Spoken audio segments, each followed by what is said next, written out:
ሰላም ጤና ይስጥልን ክቡራን የዩቲዩብ ቤተሰቦች፣ የሰዓቱን አጫጭር መረጃዎች እየቀርብ ያለው እስከ ፍጻሜው አብራችሁን ቆዩ።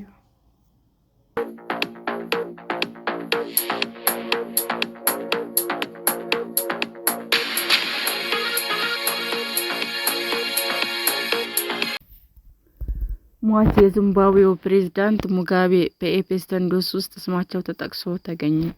የቀድሞው የዚምባብዌ ፕሬዝዳንት ሮበርት ሙጋቤ ከወሲብ ወንጀለኛው ሟች ጄፈሪ ኤፕስታይን ጋር የገንዘብ ትስስር ሊኖራቸው እንደሚችል በቅርቡ ይፋ የሆኑ ዶሴዎች አሳዩ። ወንጀለኛው ጄፈሪ ኤፕስታይን እንደ አውሮፓውያን አቆጣጠር በ2015 ከጃፓናዊ ስራ ፈጣሪ ጆ8 ጋር በነበረው የኢሜል መልዕክት ልውውጥ ላይ ለዚምባብዌ የመግባቢያ ገንዘብ መውደቁን ተከትሎ አዲስ ገንዘብ ለማቅረብ ፕሬዝዳንት ሙጋቤን ቀርቦ እንዲያነጋግራቸው ተጻጽፈዋል። ዚምባብዌ በወቅቱ በከፍተኛ የዋጋ ግሽበት የተነሳ የመግባቢያ ገንዘቧ ውድቅ ነበር። ኤፍቢአይ እንደ አውሮፓውያን አቆጣጠር በ2017 ያደረገው ምርመራ የሚያሳይ ዶሴ ላይም ያልተረጋገጡ አስተማማኝ የሰው ምንጮች በመጥቀስ ኤፕስታይን ለፕሬዝዳንት ፑቲን የሀብት አስተዳዳሪያቸው እንደሆነና ለሙጋቤም ተመሳሳይ አገልግሎት እንደሰጠ ጠቅሶ ነበር።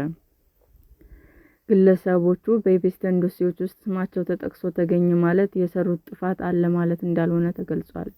ቢቢሲ የሙጋቤን ቤተሰብ ምላሽ ጠይቋል። የዚምባብዌ የነጻነት መሪና የረዥም ጊዜ ፕሬዝዳንት የነበሩት ሮበርት ሙጋቤ የሞቱት መፈንቅለ መንግስት ከተካሄደበት ከ2 ዓመታት በኋላ እንደ አውሮፓውያን አቆጣጠር በመስከረም 2019 በ95 ዓመታቸው ነበር። ኤፕስታይን የተባለውና ከበርካታ ቱጃሮች ጋር ግንኙነት ያለው አሜሪካዊ የፋይናንስ ባለሙያ ከፈጸማቸው የወሲብ ወንጀሎች ጋር በተያያዘ ጥፋተኛ ሆኖ በመገኘቱ የተፈረደበት ሲሆን እንደ አውሮፓውያን አቆጣጠር በነሐሴ ወር 2019 በወሲብ ንግድ ዝውውር ክስ ያለውን የፍርድ ቤት ቀጠሮ እየጠበቀ እያለ ራሱን እስር ቤት ውስጥ አጥፍቶ ተገኝቷል።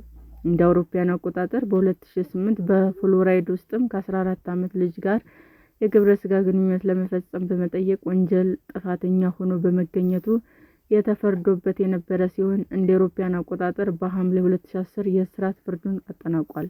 የአሜሪካ የፍትህ ቢሮ የለቀቃቸው የቅርብ ጊዜ ሰነዶች ከ5 ዓመታት በኋላ በጆ8 እና በኤፕስታይን መካከል የተደረጉ የኢሜል ልውውጦች ያሳያል።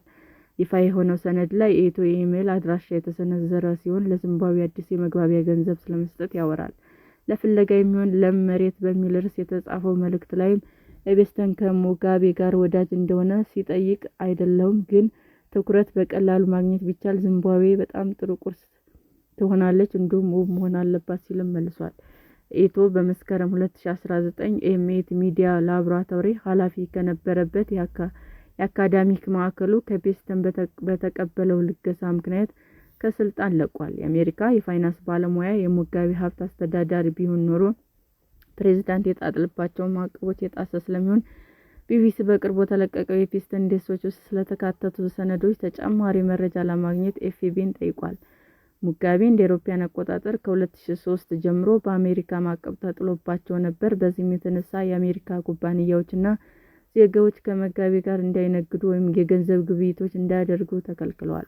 ዚምባብዌና ሙጋቤ በኤፕስታይን ዶሴዎች ውስጥም በሌሎች ደብዳቤዎች ላይም ስማቸው ተጠቅሶ ተገኝቷል። እንደ አውሮፓውያን አቆጣጠር በሚያዝያ ወር 2012 የተጻፈ ኢሜል ላይ በስህተት ሙጋቤ ጣሊያን ሆስፒታል ውስጥም እያጣጣሩ መሆን ተጠቅሷል። የላኪው ሙሉ ስምና የኢሜል አድራሻ እንዳይታይም የተደረገ ቢሆን ነገር ግን መልእክቱ ከጆናታን እንደተላከ ይገልጻል። ኤፕስታይን በሀገሪቱ ውስጥም ሊኖሩ የሚችሉ ሰዎችን አድራሻ እንዳይልክለት ጠይቆ ይህ ሰው በእርግጥ ከሞተ አንዳንድ ጥሩ ኩባንያዎች አሏቸው ሲልም አክሏል። ሙጋቤ በዛን ወቅት የ88 ዓመት አዛውንት የነበሩ ሲሆን ከቀናት በኋላ ከሲንጋፖር እንደተመለሱ የአገሪቱን ነጻነት በዓል ላይም ተገኝተው ነበር። ስማቸው እንዳይጠቀስ የጠየቁ የፕሬዝዳንቱ የቀድሞ አጋር ለቢቢሲ እንደተናገሩት እንዲህ ያሉትን ስህተቶች ስለ ሙጋቤ የተነገረው መረጃ የፈጠራ ወሬ መሆኑን ያመለክታሉ።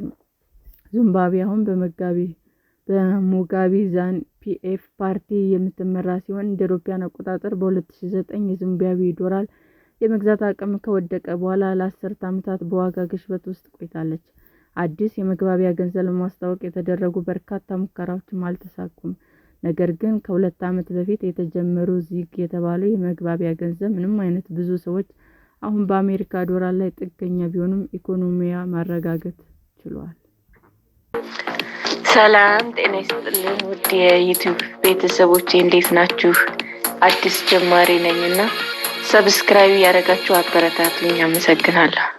የዩቲዩብ አድማጮቻችን ለሰዓቱ ያቀረብኩላችሁ አጫጭር መረጃዎች ይህንን ይመስል ነበር። በሌላ መረጃ እስክንገናኝ ሼር፣ ላይክ፣ ሰብስክራይብ እንዲሁም ቢቀርብልን የምትሉት መረጃ ካለ ኮመንት እያደረጋችሁ ቸር ቆዩን።